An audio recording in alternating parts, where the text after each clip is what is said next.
She slammed a paper against my front door so hard that the glass rattled. "Violation notice," she shouted, her voice sharp and demanding, loud enough for neighbors to peek from their windows. I opened the door, already annoyed. She stood there, chin raised like she was some kind of authority. In her hand was a fake-looking HOA document. "You can't park that truck here," she sneered, pointing toward my driveway where my wife's old black pickup stood. I narrowed my eyes. "That's my land. My driveway. You don't own it." She smirked. "Around here I make the rules." Before I could reply, she pulled out her phone and barked into it. "Send the officers now. He's resisting." Minutes later, 2 men in cheap uniforms stormed onto my yard, badges that looked like they came out of a toy store shining in the sun. One of them put his hand on his gun. My stomach tightened. They weren't real cops, I could see it instantly, but they acted like they had power. "Step back from the woman," one of them ordered, his tone sharp. I lifted my hand slightly, trying to stay calm. "You're trespassing. This isn't HOA property. You have no authority here." But Karen's grin widened. "Arrest him. He doesn't belong here anyway." Then came the snap that froze me. The taller fake cop swung his gun not at me, but at my wife, who had just stepped out onto the porch still in her workout gear. "Ma'am, step down." "Now," he barked. Karen folded her arms, satisfied, waiting for the show. My wife's eyes locked on the barrel, calm and steady, not a hint of fear. I knew that look. She didn't need to say a word, but I caught the faint smirk at the corner of her lips, because what Karen didn't know, what these imposters couldn't even imagine, was that my wife wasn't just some suburban neighbor. She was active duty Delta Force, still deployed, still trained to handle far worse than this little circus in our front yard. The silence stretched, heavy. Then Karen snapped, "Well, what are you waiting for? Arrest them both." But in that exact moment, my wife shifted her stance ever so slightly. Eyes locked on the man holding the gun. Something inside me whispered. This wasn't going to end the way Karen thought. The fake cop tightened his grip on the gun, but my wife didn't flinch. Instead, she took one step down the porch, slow and steady, like she was approaching a nervous animal. Her voice came out calm, almost too calm. "You point that at me again, and you won't be standing long enough to regret it." The man smirked, clearly thinking she was bluffing. "Lady, don't test me." But his partner shot him a nervous glance, like even he could sense something wasn't right. Karen, standing behind them with her smug arms crossed, barked again. "Do it! Put her in cuffs. These people think they're above the rules." She laughed, shrill and mocking, but her laughter died quick when my wife tilted her head and said, "You really don't want to do this. I've seen men like you drop faster than you can blink." The taller one chuckled. "What are you, some kind of cop's wife?" The second later, his smirk faded.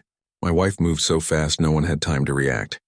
In a blink, she twisted his wrist, the gun clattered to the ground, and he was face first in the dirt, groaning in pain. The other fake cop froze, hands half raised, unsure if he should reach for his own weapon or just back away. Karen screamed, "What are you doing? Arrest her! She's attacking an officer." But my wife leaned down close to the man on the ground and whispered something that made his eyes go wide with fear. He muttered, "She's military. She's not bluffing." His partner's face went pale. I stepped forward then, picking up the fallen gun and holding it out where everyone could see. "This isn't even regulation. You idiots thought you could play cops on my property?" I looked at Karen, who suddenly didn't look so confident anymore. "You brought fake officers to threaten us. That's a felony." Her face twisted with rage, but before she could spit out another order, my wife turned her calm, cold stare on her. "You called the wrong house today." The air was tense, electric, and for the first time, Karen's smirk cracked into something else. Fear. Karen's face turned red, but her pride wouldn't let her back down. She jabbed a finger at us and shouted into her phone again, "Send backup! They're violent. They attacked your officers." Her voice echoed down the street, loud enough for neighbors to peek out from behind curtains. Within minutes, real sirens wailed in the distance. The sound grew closer, sharper, and soon 2 squad cars rolled up, lights flashing across my yard.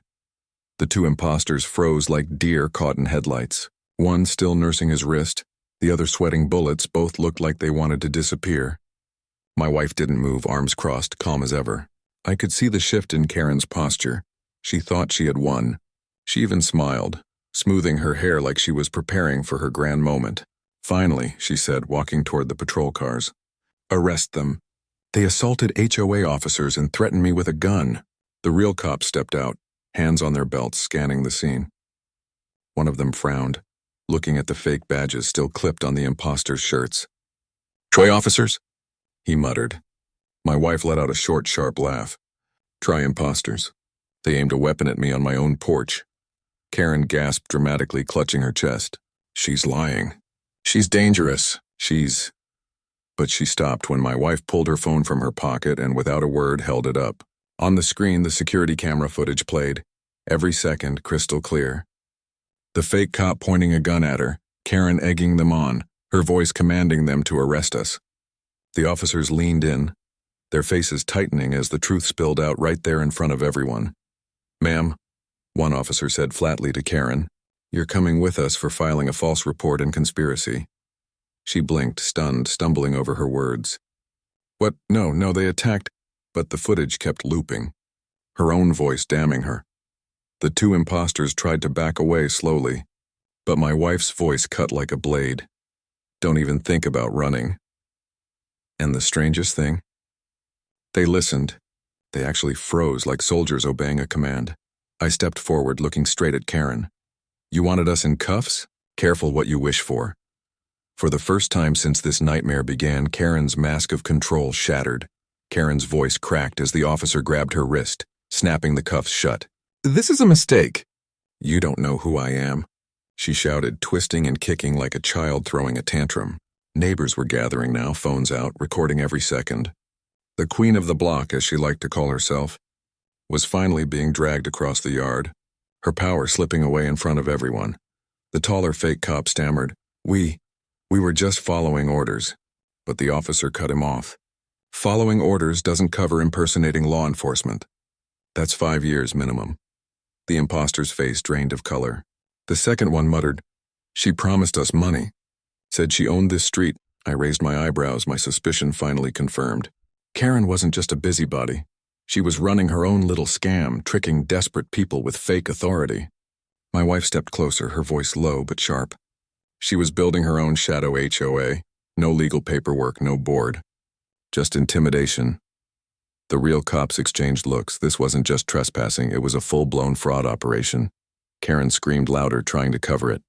"Lies, all lies. He's not even the homeowner. This land doesn't belong to him." She pointed at me like her finger could erase the truth. The crowd murmured, tension thick in the air. That's when I pulled out the folder I had been keeping for months, waiting for a day like this. I handed it to the officer. Inside, the original deed, signed and sealed, proof that the property had been in my family for generations. "She says I don't own it?" "Read this." The officer scanned the document, nodded, and looked straight at Karen. "You picked the wrong target. He's the legal owner, not you, not some fake HOA. Karen's jaw dropped, her words fumbling. That can't be right, I was told. But no one listened anymore, and then came the twist no one expected. The second officer leaned toward my wife and whispered something. She nodded, then pulled a folded ID card from her pocket and flashed it. Delta Force credentials, official and undeniable. The crowd gasped, phones zooming in, whispers spreading like wildfire. My wife stared directly at Karen, her voice ice cold. "You pointed a gun at a U.S. service member on her own property. That's not HOA business. That's federal." The look on Karen's face was priceless. Half terror, half disbelief. She wasn't just losing her fake empire. She had just stepped into a crime so big it would haunt her forever. The street had gone dead silent except for Karen's shrieking. She kicked at the dirt, yanking against the cuffs, her voice breaking. "You can't do this to me. I run this neighborhood." But her words only made the neighbors laugh nervously, some shaking their heads as they kept recording. The once feared queen of the block looked small now, dragged down the sidewalk by the weight of her own lies. The two fake cops were shoved against the squad car, pockets turned inside out. Out tumbled burner phones, cheap radios, even fake citation slips with HOA letterheads Karen had printed. One officer pulled out a binder from their trunk. Inside were dozens of violation notices with neighbors' names already written in, fines as high as $2,000 each. Gasps rippled through the crowd. Mrs. Taylor, the old widow from across the street, stepped forward, her voice trembling. "She fined me $500 for planting roses.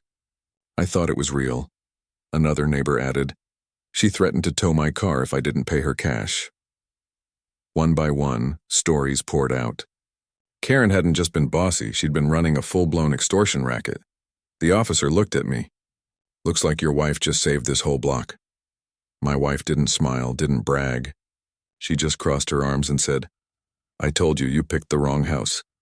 Karen's face turned ghostly white. Her power draining with every accusation shouted from the crowd. Still, she tried one last desperate move. "You don't understand, I have connections. The city council knows me. I'll have your badges." She spat at the cops, but the taller officer only sighed. "Lady, you'll be lucky if you see the outside of a courtroom again." And just when I thought it was over, another twist dropped. One of the burner phones buzzed in the officer's hand. He answered, put it on speaker. A man's voice came through, cold and demanding.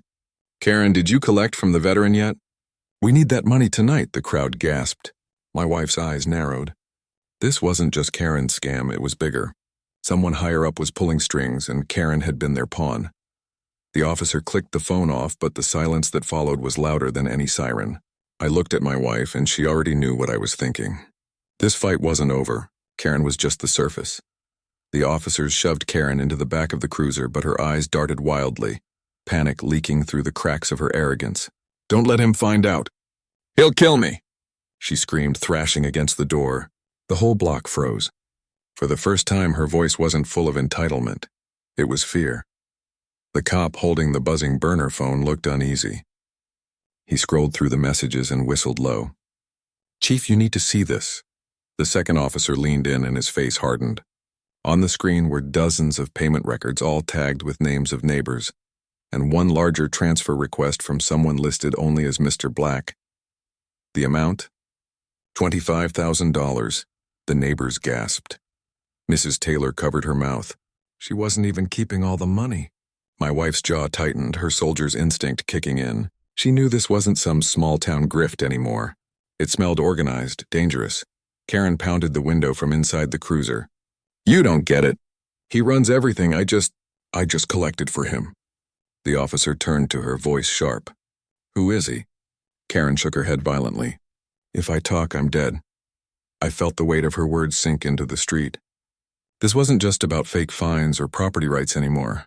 This was someone using Karen as their front, someone hidden, someone who had power that went beyond HOA scams. My wife stepped closer to the car, her voice low but fierce. "You already pointed a gun at me. You already crossed the line. Tell us who he is or you're going down alone." Karen's lips trembled. She leaned forward, whispering through the glass just loud enough for me and my wife to hear. "He's ex-law enforcement. Kicked off the force for corruption.